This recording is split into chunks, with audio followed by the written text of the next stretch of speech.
In 1836, during the Second Seminole War, the plantation was burned to the ground. What took years of backbreaking labor to build disappeared in a single day. Flames consumed Bulow's empire and scattered those who once lived here. Nearly 200 years later, nature has reclaimed the land.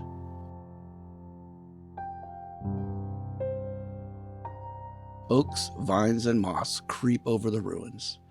Roots split through the coquina. The forest has erased what man once built.